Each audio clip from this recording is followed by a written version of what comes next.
descubrimos la palabra de Dios, verso por verso, capítulo por capítulo. Este es un estudio bíblico real con el maestro Tom Bradford. Bienvenidos a Clases de la Torá. Hoy estudiaremos el capítulo 3 de Génesis y comenzaremos el capítulo 4, así que pasaremos directo a leer la Escritura. Abran sus Biblias en Génesis capítulo 3. No debería ser difícil de encontrar porque está en la página 3. Génesis capítulo 3. Lo leeremos completo. La serpiente era más astuta que todos los animales salvajes que Adonai Dios había hecho. Y le dijo a la mujer, ¿con qué Dios dijo, no comáis de ningún árbol del jardín? Y la mujer respondió a la serpiente, podemos comer del fruto de los árboles del jardín, pero del fruto del árbol que está en medio del jardín, Dios dijo, no comeréis de él, ni lo tocaréis, para que no muráis. Y la serpiente dijo a la mujer, ciertamente no moriréis. Dios sabe que el día que comiereis de él, vuestros ojos serán abiertos, y seréis como dioses, sabiendo el bien y el mal. Y vio la mujer que el árbol era bueno para comer, y que era deseable a los ojos, y deseable para hacerlo a uno sabio. Y tomó de su fruto y comió, y dio también a su marido, que estaba con ella, y él comió. Y los ojos de ambos fueron abiertos, y conocieron que estaban desnudos. Entonces cosieron hojas de higuera, y se hicieron taparrabos. Oyeron la voz de Adonai, que caminaba en el jardín a la brisa de la tarde. Y se escondió el hombre y su mujer de delante de la presencia de Adonai Dios entre los árboles del jardín. Y Adonai llamó al hombre, ¿dónde estás tú? Y él respondió, oí tu voz en el jardín y tuve miedo, porque estaba desnudo, y me escondí. Y él dijo, ¿quién te dijo que estabas desnudo? ¿Has comido del árbol que yo te mandé que no comieras? Y el hombre respondió, la mujer que me diste por compañera, ella me dio del árbol y comí. Y Adonai Dios dijo a la mujer, ¿qué es esto que hiciste? Y la mujer dijo, la serpiente me engañó y comí. Y Adonai Dios dijo a la serpiente, por cuanto esto hiciste, maldita serás más que todo el ganado y los animales salvajes, sobre tu barriga andarás y polvo comerás todos los días de tu vida, y enemistad pondré entre ti y la mujer, y entre tu simiente y su simiente. Él te herirá la cabeza, y tú le herirás el talón. A la mujer le dijo, multiplicaré en gran manera tus dolores al dar a luz, con dolor darás a luz tus hijos, tu deseo será para tu marido, y él se enseñoreará de ti. Y a Adán dijo, por cuanto escuchaste la voz de tu mujer, y comiste del árbol del cual te mandé diciendo, no comerás de él, maldita será la tierra por tu causa, trabajarás duro para comer de ella durante toda tu vida, espinos y cardos te producirá, y comerás hierba del campo. Comerás el pan con el sudor de tu frente, hasta que vuelvas a la tierra, porque de ella fuiste tomado. Porque eres polvo, y al polvo volverás. Y el hombre llamó el nombre de su mujer Javá, vida, Eva, por cuanto ella es la madre de todos los vivientes. Adonai Dios hizo túnicas de pieles de animales para Adán y su mujer, y los vistió. Y Adonai Dios dijo, he aquí el hombre se ha vuelto uno de nosotros, sabiendo el bien y el mal. Ahora, para que no meta su mano y tome también del árbol de la vida y coma y viva para siempre, Dios lo sacó del jardín del Edén, para que labrara la tierra de la que fue tomado.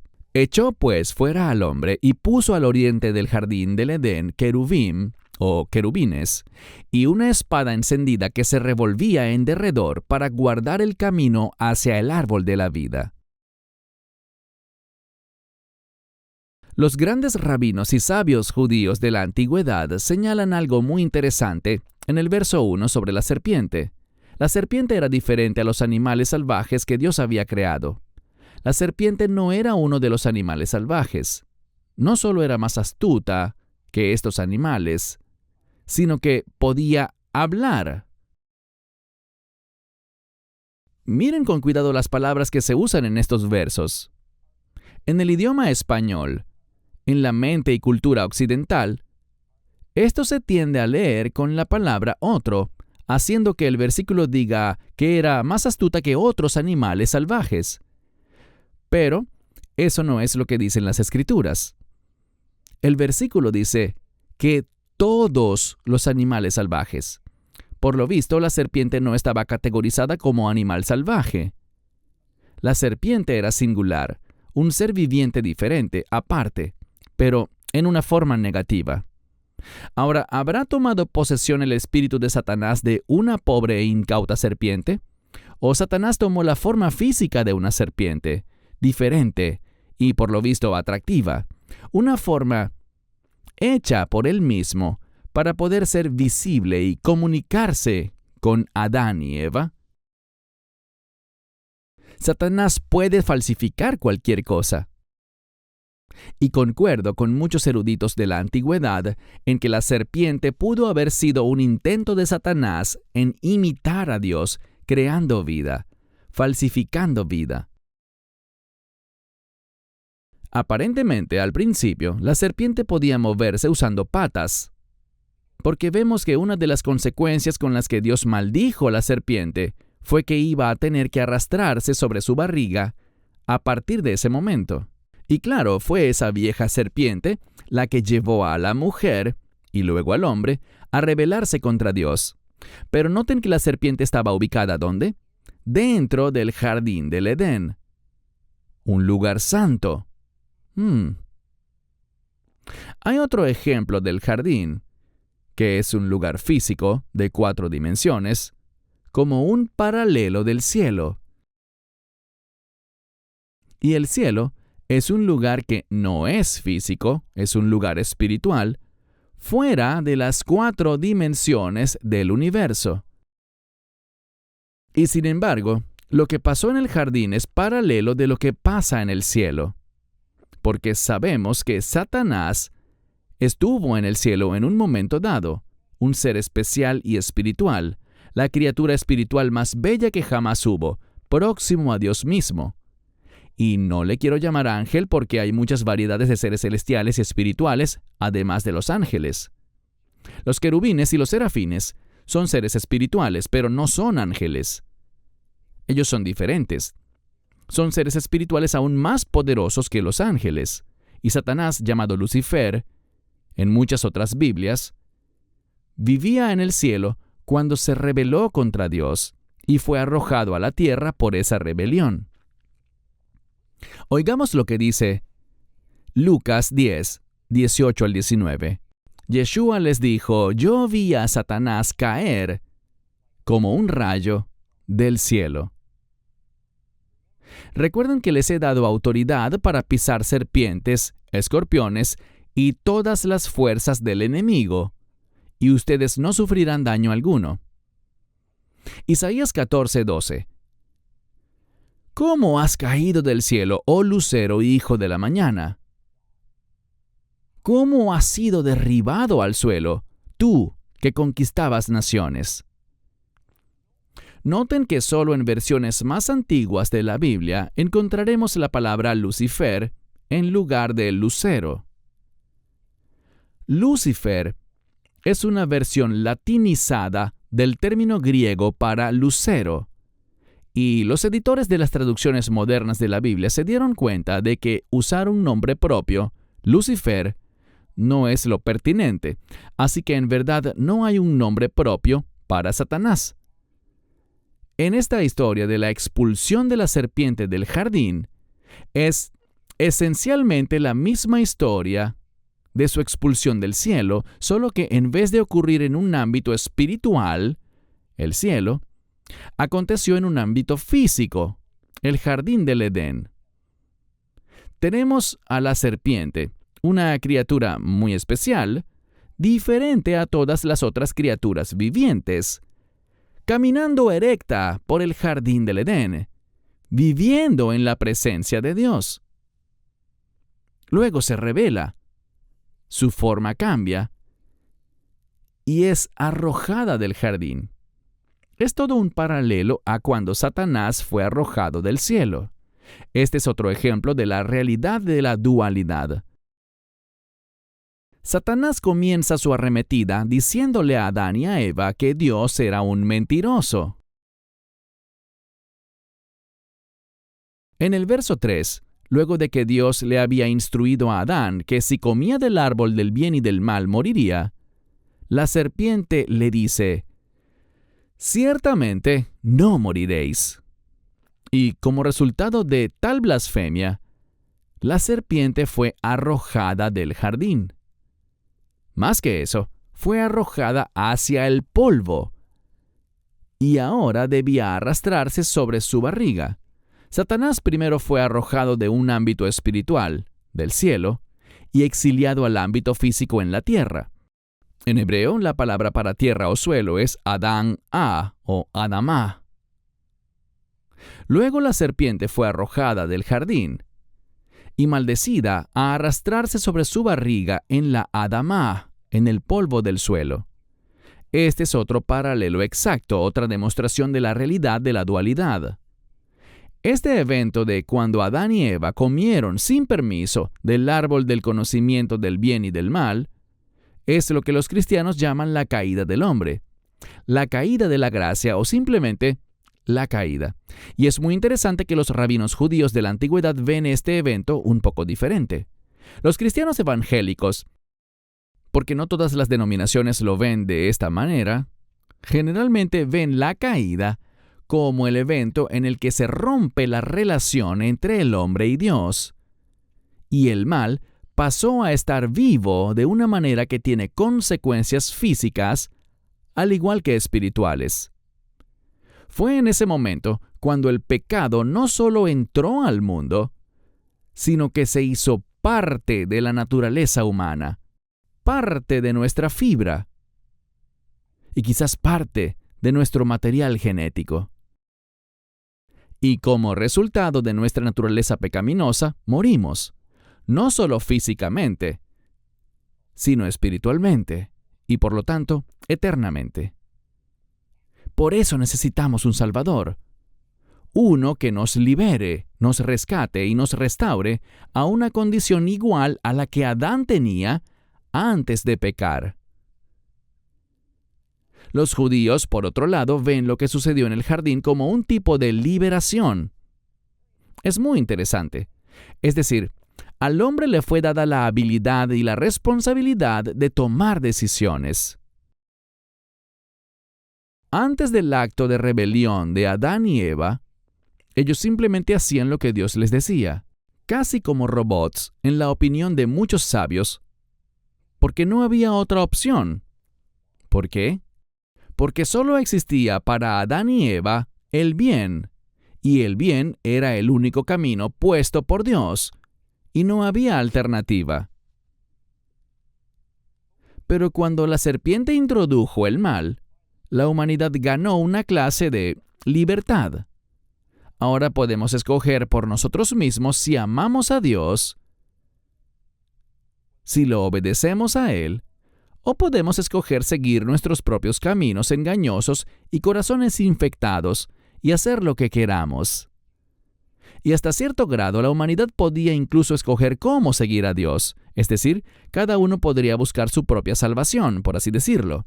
Y como resultado de ese punto de vista, el pueblo judío considera que el propósito de un Salvador no gira en torno a crear un camino para que una persona sea restaurada hacia una relación correcta con Dios, ni se trata de destruir nuestra naturaleza pecaminosa para luego ser recreados con una nueva naturaleza libre de pecado. Para un hebreo, un Salvador, un Mesías o un Mashiach siempre ha sido alguien que hará que los hebreos, que Israel, sea la cultura dominante en el mundo. Una cultura definida por Dios, vivida como en el reino de Dios, que gira en torno a los caminos del único Dios verdadero, como se enseña en la Torá. La salvación es vista como un asunto más o menos nacional, y el Salvador como el líder nacional de la causa, pero este Salvador sería necesariamente un hombre. De hecho, él sería un descendiente directo, en carne y hueso, del más grande rey guerrero que Israel haya tenido jamás, el rey David. No debería sorprendernos que relativamente pocos hebreos han aceptado a Yeshua como su Mesías, porque él sencillamente no cumple con la descripción ni con el propósito que los antiguos sabios habían definido para el Mesías. Miren ahora Génesis capítulo 3, verso 8. No quiero extenderme demasiado en algo que podría ser visto como un asunto insignificante, pero les puedo asegurar que lo que voy a presentarles ha causado desvelos a muchos rabinos y eruditos cristianos que han tratado de discernir su significado. La pregunta es esta: ¿estaba Dios físicamente caminando en el jardín? O, mejor aún, ¿tiene Dios alguna de las características físicas del ser humano que le permiten brincar de alegría, llorar lágrimas amargas, blandir una espada y otros atributos y acciones que, a nuestro entender, ameritan tener un cuerpo físico para poderlos hacer? ¿Cómo debemos interpretar frases como estas que se usan tanto en la Biblia?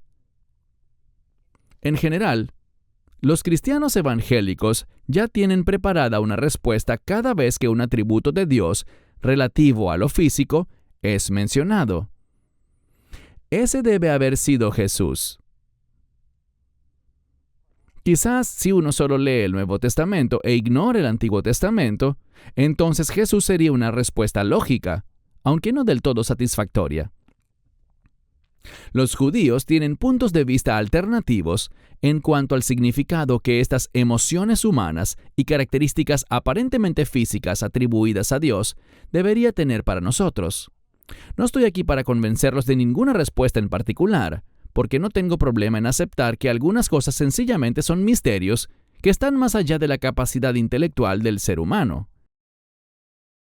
A lo que le veo gran cantidad de problemas es a las tantas respuestas simplistas que nosotros tan fácilmente aceptamos de nuestras autoridades religiosas tradicionales, respuestas a afirmaciones muy complejas y a veces muy imprecisas que están en la Biblia.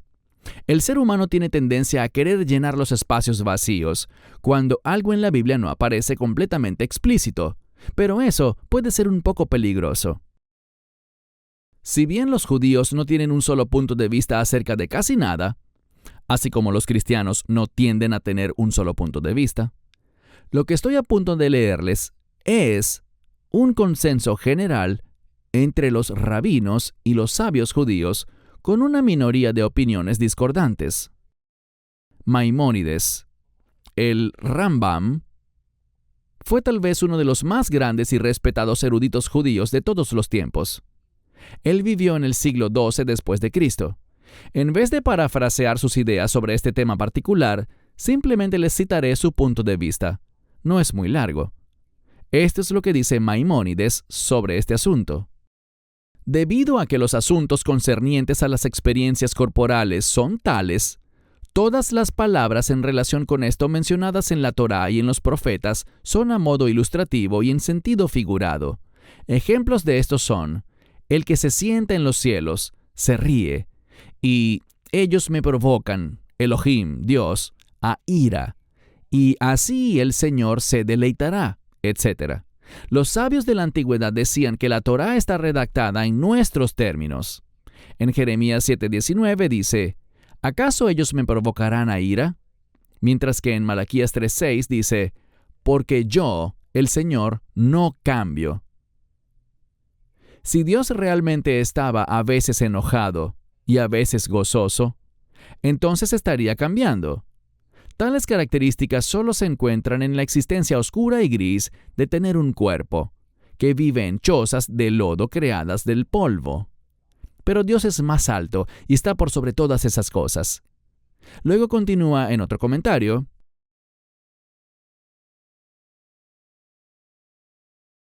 estas frases van a la par con el nivel de entendimiento de las personas que solo pueden comprender una existencia física. Así que la Torá habla en términos que nosotros podemos entender. Por ejemplo, cuando dice: cuando afile mi reluciente espada, ¿tiene Dios realmente una espada que es reluciente? ¿Él realmente usa una espada para matar? Dichas frases son metafóricas. Los dejaré lidiar con esto por ustedes mismos.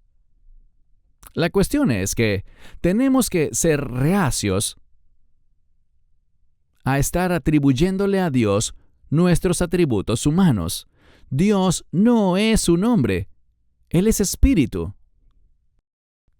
¿Y de qué otro modo un ser tan superior a nosotros, que opera fuera del plano de nuestro espacio y tiempo, podría comunicarse con nosotros si no es en nuestros términos?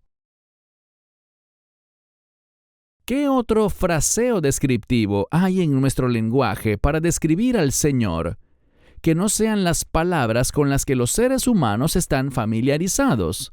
¿Qué otra cosa tenemos? Un claro ejemplo de esto lo vemos en Juan 3, cuando Yeshua le dijo a Nicodemo que era necesario que naciera de nuevo. Y ese fariseo tan preparado y brillante quedó atónito porque tomó las palabras del Mesías en forma literal en vez de en forma metafórica. Y claro que alguien podría decir, pero Yeshua era Dios y él era ciertamente un ser físico. Sí. Es decir, Yeshua era Dios y tenía atributos humanos, y todo eso es cierto. Pero Yeshua fue también un hombre de carne y hueso, nacido de una mujer muy específica, Miriam, o María, que descendía del linaje de David. Aun cuando el Padre de Cristo era Dios, Cristo fue 100% humano y 100% Dios. No era un porcentaje de 50-50. Él no era parte hombre y parte Dios, ni era a veces hombre y otras veces Dios. Yo no sé ustedes, pero a mí me cuesta contemplar esto en mi mente. No entiendo bien qué significa todo eso ni cómo funciona. Pero ¿saben algo? Yo sé que es verdad. Este es uno de esos misterios que simplemente no pueden explicarse en términos que los humanos puedan comprender. Es una cosa de Dios. Y la Biblia está llena de estas cosas difíciles de Dios. Aquí hay otra de estas cosas difíciles de Dios.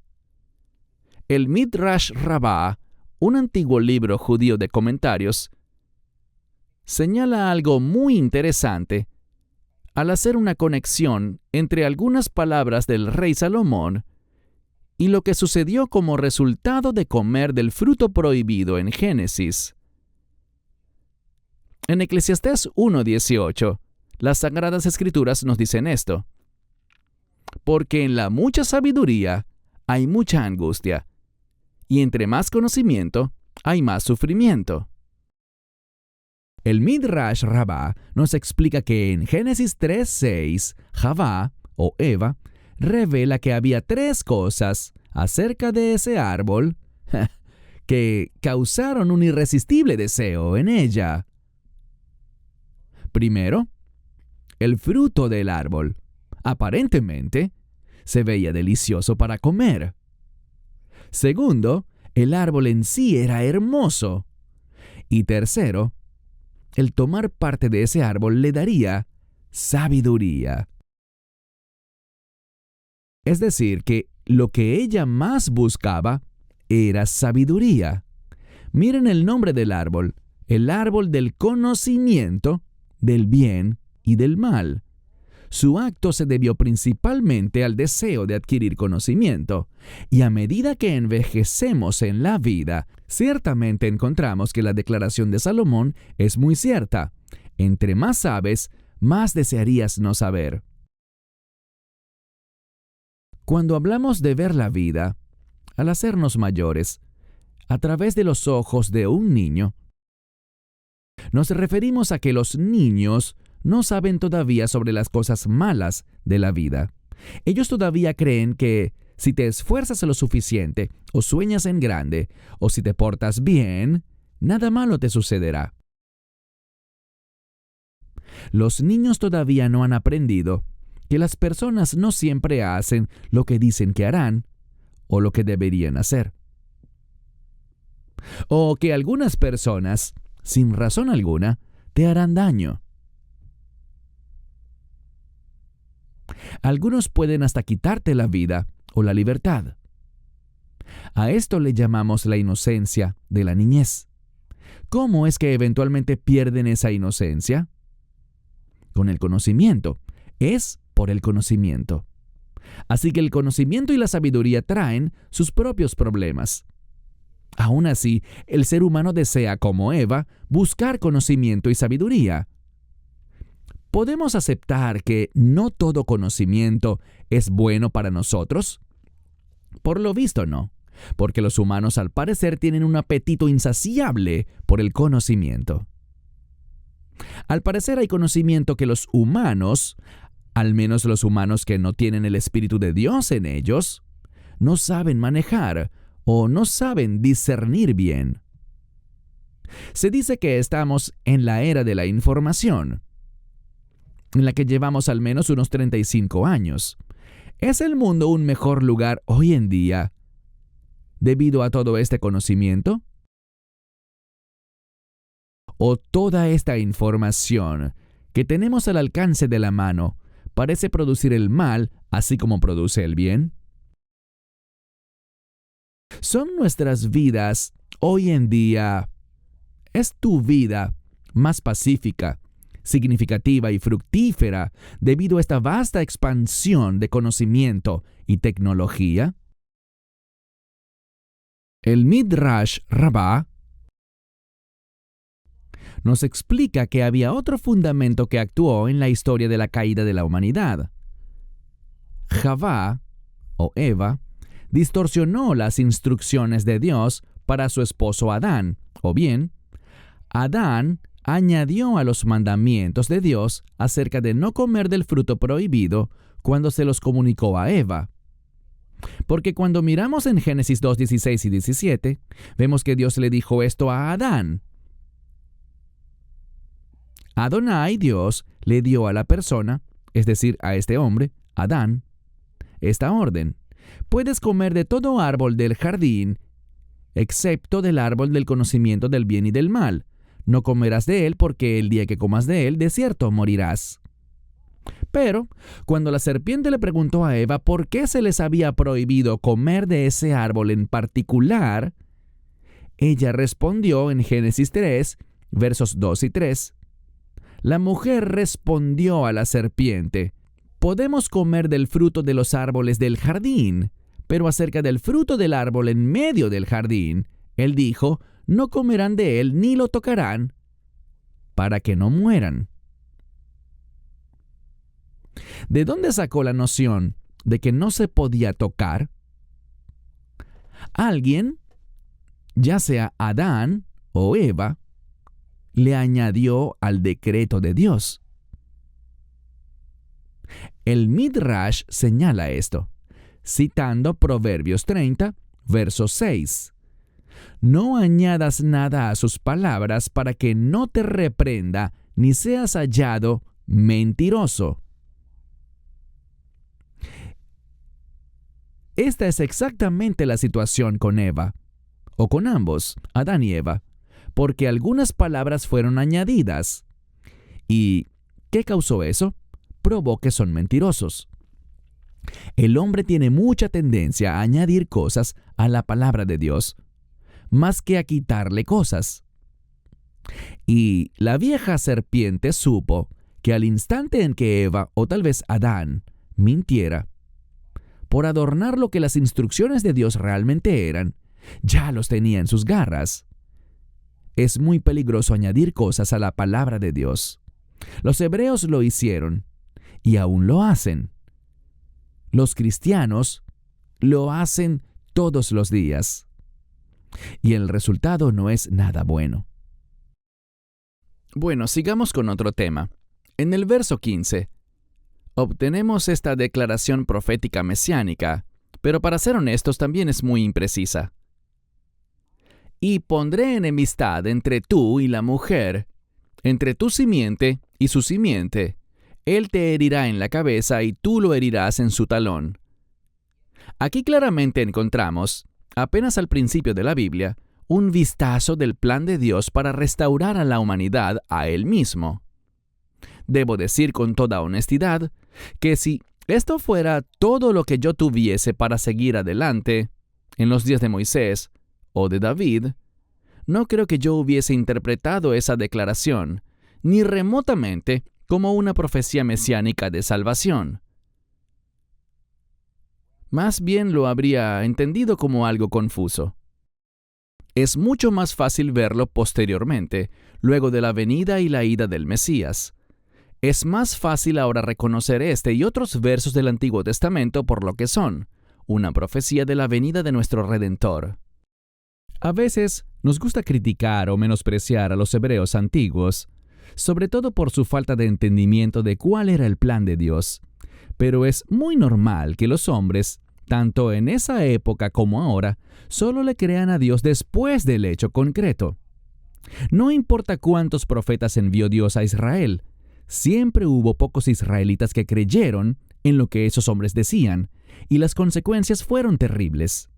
De hecho, si nos fijamos en nosotros, la iglesia de Yeshua hoy en día, el Señor nos ha dicho de una forma muy clara, sin lugar a dudas, que cuando Israel regrese como nación y cuando Israel vuelva a ser tomada por los gentiles, cosas que han pasado recientemente en la historia.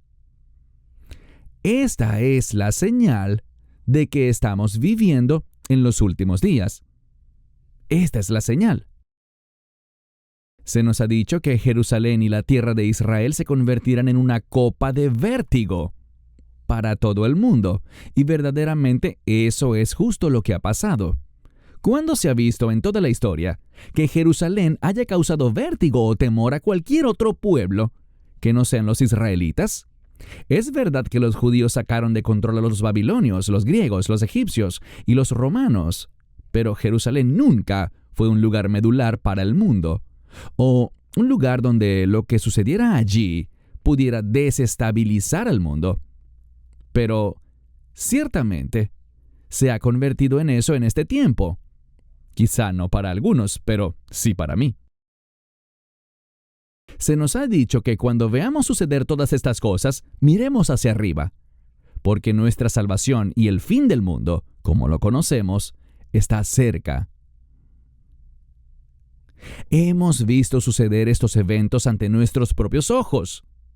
En las Sagradas Escrituras se nos advirtió que vendrían esos tiempos en la historia, y aún así, solo unos pocos en la Iglesia de Cristo han prestado atención.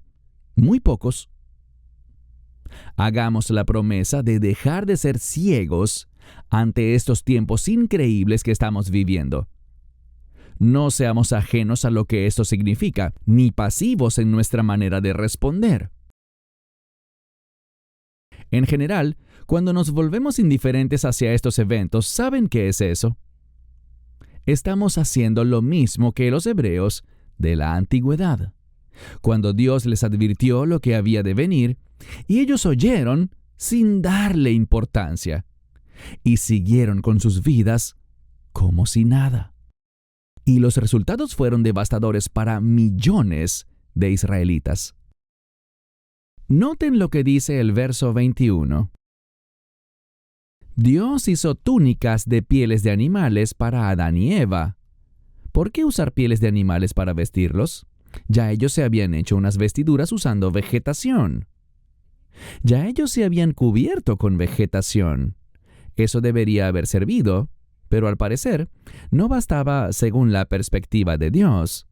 Y eso es porque Adán y Eva se fabricaron sus propias coberturas, y no Dios.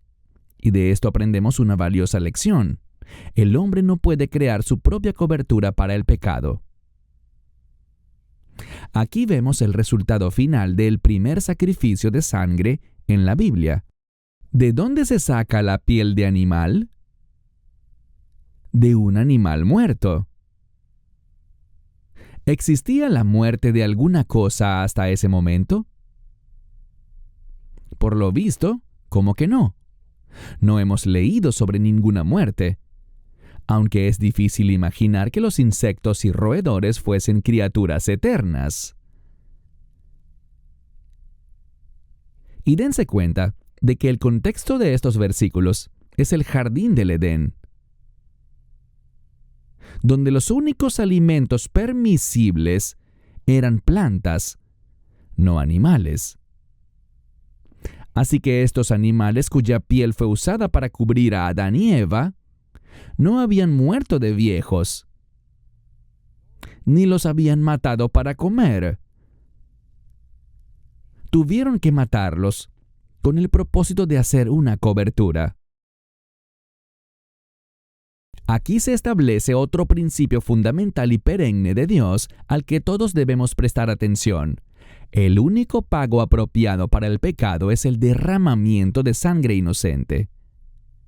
Dios tuvo que permitir que una de sus criaturas inocentes muriera para pagar por la rebeldía de Adán y Eva. Unas criaturas vivientes creadas del mismo polvo de la tierra, del mismo polvo que los humanos, a las que se les dio movimiento y vida, de parte del soplo de vida de Dios, al igual que los humanos. Estas tienen ahora que perder sus vidas para expiar la rebeldía de los seres humanos, para que los humanos puedan seguir teniendo una relación con Dios, aun cuando ya no será igual a la que Adán y Eva tenían originalmente. Ahora bien, el término cobertura se emplea en el sentido siguiente, que el derramamiento de sangre era una cobertura para los pecados del hombre. De aquí es que sale la noción de que la sangre es una cobertura. Esas pieles de animales cubrieron la desnudez de Adán y Eva. ¿Qué es desnudez en la Biblia? Pecado. Y el pecado que cubrió en esta instancia fue la rebeldía de haber robado del árbol del conocimiento del bien y del mal. Y ahora el pecado vivía en ellos. Sin embargo, cuando Eva mintió y le dijo a la serpiente antigua que ella no tenía permitido ni siquiera tocar el árbol, ella no había comido aún del fruto. Ella no había obtenido aún el conocimiento del bien y del mal. Así que, sin importar si la mentira era de Adán o de Eva, ¿de dónde vino esa noción de mentir si la caída del hombre, el haber comido del fruto, no había ocurrido todavía? Eso da mucho que pensar, ¿no? La interpretación que hacen los sabios hebreos de la antigüedad sobre esto es que Dios creó a la humanidad con un lado bueno y un lado malo. Lo llaman inclinación al bien o inclinación al mal. En hebreo se dice Yetzer Hatov y Yetzer Hara. La inclinación al bien, Tov, y la inclinación al mal, Ra. Según este punto de vista, Eva o Adán, o ambos, estaban actuando desde su propia inclinación al mal. Primero, cuando le añadieron al mandamiento de Dios las palabras «no lo tocarás». Y segundo, cuando deliberadamente desobedecieron el mandamiento al comer del fruto que Dios les había dicho claramente que no comieran. Es verdad que Eva trató de echarle a otro la culpa y dijo, «Fue la serpiente». No fui yo, fue ese otro. ¿Pero realmente es así? Todo lo que la serpiente hizo al inicio fue hacerle una pregunta. Y Eva no le respondió con la verdad. Una vez que ella dijo una mentira, la puerta se abrió. Y el diablo simplemente la condujo al siguiente e inevitable paso, la desobediencia. Esto perturba un poco casi todas las doctrinas cristianas sobre el tema del mal y la caída del hombre, pero es difícil ignorar que, cuando menos, los hebreos sabios tienen algo de razón. Después de todo, Dios lo creó todo, y el árbol del conocimiento del bien y del mal fue su creación. Él lo puso en el jardín que Él creó, así que el mal debió haber precedido a la humanidad. ¿O el mal se generó a sí mismo? ¿Acaso el mal apareció de la nada? ¿O era el mal una parte de la creación? Hoy no debatiremos ese tema tan escabroso, Pero más adelante analizaremos más en detalle el tema del bien y del mal. Muy en detalle, quizás hasta un nivel que resulte algo incómodo, cuando lleguemos a Génesis 6. Si somos honestos acerca de lo que dicen las Escrituras, y lo que no dicen también, entonces la preexistencia del mal antes de la creación de los humanos no se puede tomar como un asunto simple y fácil de digerir para nuestra conciencia. En el verso 22 tenemos otra pieza del rompecabezas de quién es Dios y en qué consisten sus atributos, porque encontramos esta declaración. Y Adonai Dios dijo, «He aquí el hombre se ha vuelto uno de nosotros, sabiendo el bien y el mal. Ahora, para que no meta su mano y tome también del árbol de la vida y coma y viva para siempre». Y la siguiente declaración corresponde con otra que aparece en Génesis 1, verso 26. Y Dios dijo, «Hagamos a la humanidad a nuestra imagen, conforme a nuestra semejanza, y señoree en los peces del mar, las aves en el aire, los animales, y en toda la tierra, y en toda criatura que se arrastra sobre la tierra». Noten también que a Adán y Eva los expulsaron del lugar santo del jardín del Edén. La humanidad ahora estaba separada de Dios, física y espiritualmente. Se erigió una barrera entre Dios y el hombre. Dios puso un guardia angélico en las cercanías del árbol de vida para mantener alejados a Adán y a Eva, porque ya habían demostrado que no eran confiables. Dios no podía permitir que se acercaran allí. De hecho, ni siquiera se les permitió quedarse dentro del jardín. Dios no puede permitir impureza y pecado en las proximidades de su perfecta santidad. Y noten también esta dirección, al este o al oriente. Dios puso su guardián angélico en la parte oriental del jardín. Por lo visto, había una entrada al jardín desde el este.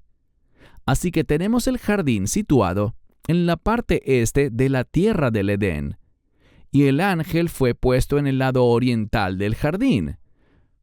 Veremos muchas referencias más al este cuando sigamos avanzando en nuestro estudio. Abran sus Biblias en Génesis capítulo 4. Leeremos los primeros 9 versos. Génesis 4. Si tienen la Complete Jewish Bible, está en la página 4. Solo leeré del verso 1 al 9. El hombre tuvo relaciones sexuales con Javá, su mujer, y ella concibió y dio a luz a Caín, o Caín, y dijo, «He adquirido varón de Adonai». Y después ella dio a luz a su hermano Jebel, o Abel. Jebel era pastor de ovejas, Caín labraba la tierra. Con el tiempo, Caín trajo una ofrenda a Adonai del fruto de la tierra, y Abel también trajo de los primogénitos de sus ovejas, incluida su grosura. Adonai aceptó a Abel y a su ofrenda, pero no aceptó a Caín y a su ofrenda. Caín se enojó en gran manera y decayó su semblante. Y Adonai dijo a Caín, «¿Por qué estás enojado? ¿Por qué tan decaído? Si estás haciendo lo que es bueno, ¿no tendrías la frente en alto? Si no haces lo bueno, el pecado está agazapado a las puertas y a ti te desea, pero tú puedes enseñorearte de él». Caín habló con Abel su hermano, y aconteció que estando ellos en el campo, Caín se levantó contra Abel su hermano y lo mató. Y Adonai dijo a Caín, «¿Dónde está Abel tu hermano?». Y él respondió, «No sé. ¿Soy yo el guardia de mi hermano?». Aquí tenemos a Caín y Abel, hijos de Adán y Eva.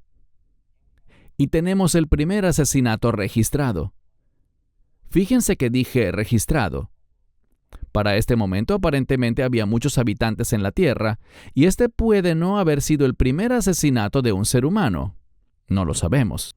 Pero antes de este evento somos testigos de que Dios aceptó un sacrificio de un animal y rechazó otro, del fruto de la tierra, de plantas. Una vez más, Dios reafirma este fundamento. Solo la sangre inocente es adecuada para la expiación. Los nombres hebreos tienen mucha importancia. Los antiguos tendían a ponerles nombres a sus hijos en recordatorio de algún evento, atributo o esperanza que tuviera un significado para la familia en el momento.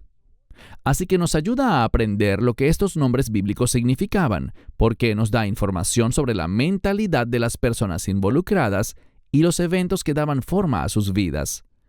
Primero quiero aclarar que Caín no era hebreo. Aún pasarían cientos de años después del gran diluvio que habría de venir para que existiera la primera persona designada como hebrea. Así que aquí realmente estamos hablando es del predecesor del idioma hebreo, el acadio, no de la raza hebrea. Caín o Caín significa adquirido de Dios. Parece que Caín fue el primer hijo de Adán y Eva, y debido a que era un hijo varón, y por el nombre que Eva le puso, parece ser que Javá hizo esa conexión que leíamos anteriormente con respecto a que la simiente de Eva iba a herir la cabeza de la simiente de la serpiente.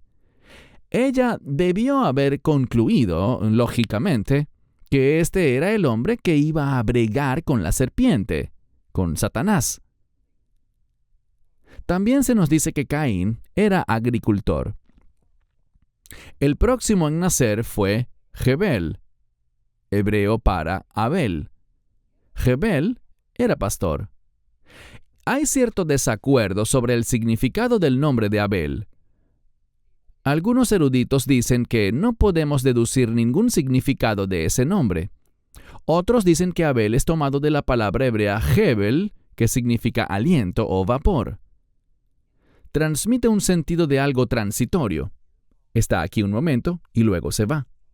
Se nos dice muy poco sobre los dos hermanos, pero sí sabemos que hubo un tiempo en el cual ellos fueron citados por Dios para presentar un sacrificio, una ofrenda a Dios. Y como no se refleja ninguna sorpresa ni esto se ve como algo imprevisto en el verso 3, traer un sacrificio al Señor era quizás un evento habitual. Al menos, esta no era la primera vez que se hacía un sacrificio ante Dios. Es probable que el altar donde se hizo el sacrificio estaba localizado cerca de la entrada del jardín del Edén, porque no tenían permitido entrar al área donde Dios moraba. No tenían permitido entrar en el jardín. Se nos dice que Dios aceptó la ofrenda de una oveja primogénita que Abel mató, pero rechazó las plantas que Caín le trajo. La pregunta aquí es, claramente, ¿por qué Dios despreció la ofrenda de Caín? Hay varias posibilidades. Primero, es probable que la clase particular de sacrificio que solía ofrecerse era un holocausto o una ofrenda de purificación, en hebreo, olá, o un hatat. Y el único sacrificio adecuado delante de Dios para estos dos tipos de sacrificio era la vida, una vida inocente de un animal. Y eso fue exactamente lo que hizo Jebel. Tenemos una cierta certeza de que los rituales y requerimientos que encontramos en Levítico para los sacrificios no estaban involucrados aquí. Esto era más sencillo y más directo. No hay mención de un mediador o sacerdote de alguna clase. Pero el tema es que estos dos hermanos debían saber muy bien lo que Dios esperaba de ellos, porque crecieron con eso. Mucho antes de que ellos dos nacieran, Dios les había dado a los padres el mandato y la instrucción de vestir pieles de animales. Dios hizo ese requerimiento y lo tenían presente todo el tiempo porque eso es lo que llevaban puesto. Otra faceta interesante del asunto del sacrificio tiene que ver con la naturaleza de la cosecha del campo que trajo Caín. Era común y corriente. Génesis 4:3. Con el tiempo Caín trajo una ofrenda a Adonai del fruto de la tierra, y Abel también trajo de los primogénitos de sus ovejas. El sacrificio de Abel era el más valioso, un primogénito, un animal macho.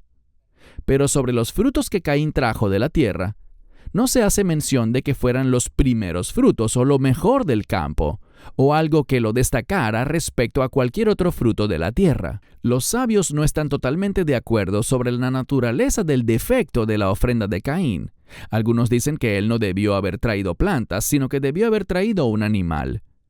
Otros dicen que el problema fue la altivez, la actitud de esa falta de arrepentimiento con la que trajo su ofrenda. Pero nada de eso es nombrado aquí. Otros citan lo que acabamos de discutir, que eran frutos de la tierra muy comunes, no los mejores, lo cual es obligatorio si son para ofrecerse a Dios. Recordemos que para este momento, el hombre solo podía comer plantas, los animales no eran parte del menú. Así que el propósito de criar ovejas en esa época no era para comer carne, sino para sacrificios y vestimenta, para cubrirse. Los animales que Jebel producía no podían usarse para otros fines que no fueran para servir a Dios y para usar la lana o la piel para vestimentas o para hacer tiendas quizás.